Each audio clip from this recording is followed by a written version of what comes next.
Assalamualaikum warahmatullahi wabarakatuh.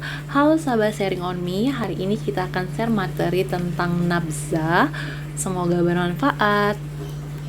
Nabzah adalah narkotika, psikotropika, dan zat adiktif lainnya.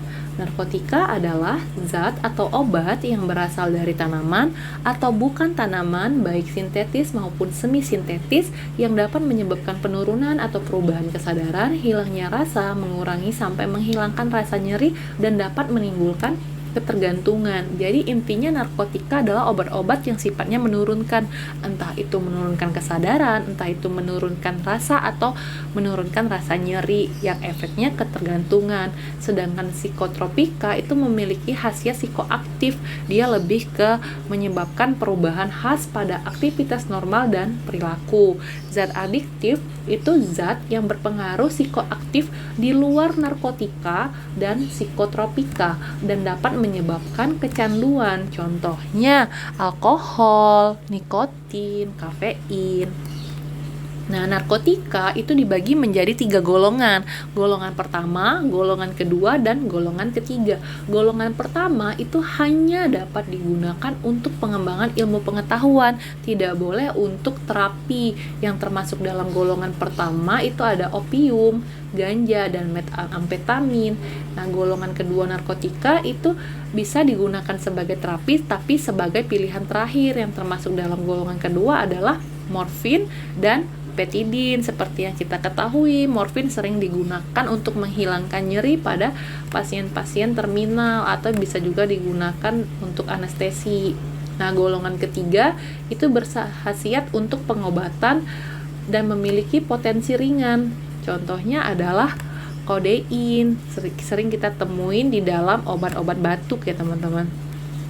Selanjutnya, ciri-ciri pengguna narkoba. Nah, ini ada tombol lampu, berarti penting ya teman-teman. Menurut BNN ada 53 poin ciri-ciri pengguna narkoba. Di soal SKB itu option A sampai E-nya sering menjebak, mirip-mirip seolah-olah ciri-ciri pengguna narkoba semua. Ini contohnya. Ciri pengguna narkoba: A. Suka bolos, B. Sangat berani, C. Suka memakai barang-barang mewah, D. Terlihat sangat bahagia, E. Suka hedon, suka memakai barang-barang mewah, sangat berani kan juga bisa sebagai gejala pengguna narkoba. Misalnya dia pengguna amfetamin, dia memiliki tingkat keberanian dan tingkat kepedean yang lebih dari orang lain. Tapi dalam menjawab soal SKB ada 3 keyword penting, yaitu penyendiri, menarik diri, dan kemampuan diri yang menurun. Jadi dari 53 poin ini kalau disimpulkan itu menjadi penyendiri, menarik diri, dan kemampuan diri menurun. Jadi pilihlah option yang mendekati ini. Yang benar jadi jawabannya adalah A, suka bolos. Karena suka bolos itu berarti dia menarik diri dari teman-teman dia ya, karena teman-teman dia belajar dia pergi gitu. Atau kemampuan diri dia menurun karena teman-teman dia belajar, dia pasti nggak belajar kan jadinya, jadi dia menurun gitu. Terus kemudian penggolongan nabzah itu ada stimulan, depresan, dan halusinogen. Stimulasi berarti menstimulasi, berarti mempercepat atau meningkatkan karena dia distimulasi. Misalnya ada detak jantung yang semakin cepat, pernapasan cepat, atau dia lebih on fire dari orang-orang lain, dia lebih berani dari orang-orang lain. Yang termasuk dalam golongan stimulan adalah amfetamin. Depresi berarti menurun atau melambat. Nah, detak jantungnya jadi pelan atau mudah ngantuk, mabuk. Nah, yang termasuk dalam depresan adalah alkohol, morfin, dan heroin. Halusinogen, halusinasi, hayalan. Yang menyebabkan hayalan. Yang termasuk dalam halusinogen adalah ganja. Nah, ini gejala dari pengguna narkotik. Nah, ganja itu nama gaulnya cimeng. Nah, gejalanya kalau ada soal misalnya pengguna dengan mata merah, kemungkinan dia menggunakan apa? Jawabannya adalah ganja. Ini juga gejala dari pengguna narkoba. Nah, di sini ada mata merah, itu disebab menggunakan ganja. Nah, ini sama gejala pengguna narkoba juga. Nah, kalau narkotika ada 3 golongan 1, 2, dan 3. Psikotropika juga ada golongannya, tapi ada 4, 1, 2, 3, dan 4. Teman-teman bisa baca, karena ini just to know aja. Terus kriteria pengguna narkotika bisa dibaca karena ini just to know. Nah, pelaporan ini penting. Apa yang harus dilakukan bila ada keluarga, kerabat, atau tetangga kita adalah pengguna narkotika? Yang harus kita lakukan adalah laporkan pada IPWL.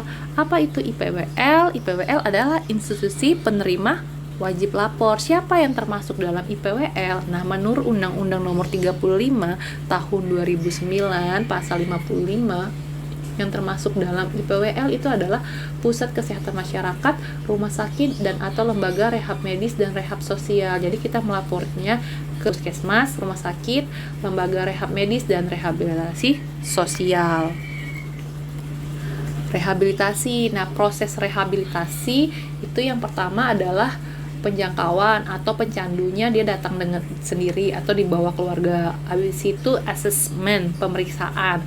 Habis itu rencana terapi. Habis itu detoksifikasi jika diperlukan. Kemudian menentukan pecandu ini rawat jalan atau rawat inap. Kemudian tindakan pasca rehabilitasi. Proses rehabilitasi ini disimpulkan menjadi 4 poin penting. Ini ada tombol lampu, berarti penting ya teman-teman. Yang pertama pemeriksaan, yang kedua detoksifikasi, yang ketiga stabilisasi, yang keempat pengelolaan aktivitas. Nah, tahap-tahap rehabilitasi bagi pecandu narkoba, yang pertama itu rehabilitasi medis atau detoksifikasi. Itu dimana pecandu diperiksa seluruh kesehatannya. Nanti dokter periksa, dokter mau menentukan nih pecandu ini perlu diberikan obat tertentu tidak untuk menggantikan gejala putus obatnya jika nanti dia tidak bisa lagi menggunakan narkoba gitu. Kemudian tahap rehabilitasi non medis. Kalau non medis itu rehab ya teman-teman. Jadi pecandunya direhab, diberikan motivasi, konseling gitu.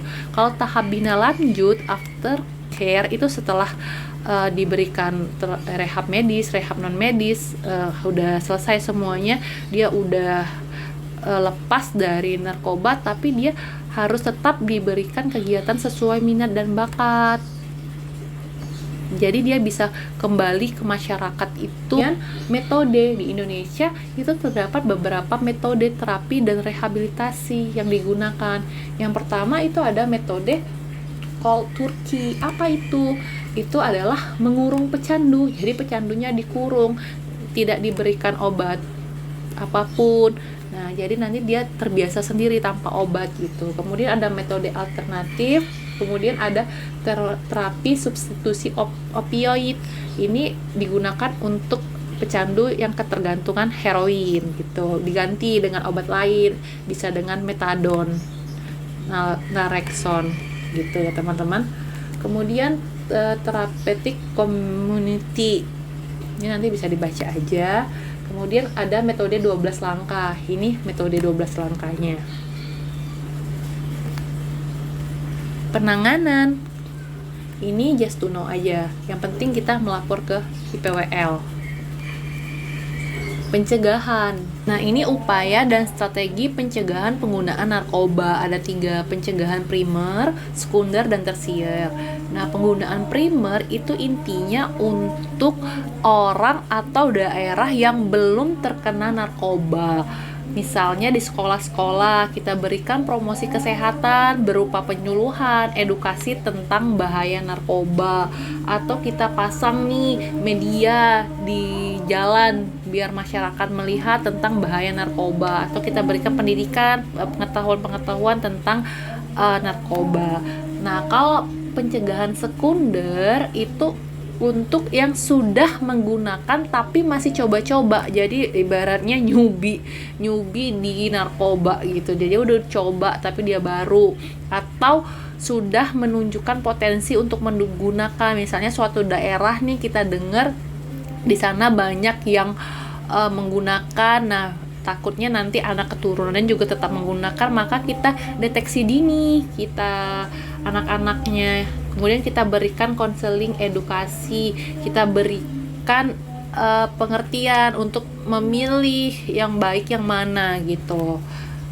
Kalau tersier, pencegahannya itu untuk yang sudah menggunakan atau mantan pengguna narkoba.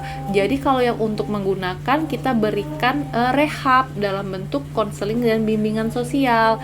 Sedangkan untuk yang menjadi mantan pengguna narkoba, itu kita berikan lingkungan yang kondusif, yaitu lingkungan yang mendukung dia, yang mensupport dia untuk tidak kembali lagi menggunakan narkoba. Oke, mungkin segitu dulu materi tentang nabzah. Untuk teman-teman yang mau latihan soal bisa beli paket tryout sharing on me. Infonya bisa dilihat di Instagram CPNS sharing on me atau bisa langsung daftar ke WhatsApp sharing on me dalam bentuk format order. Terima kasih, semoga bermanfaat. Assalamualaikum.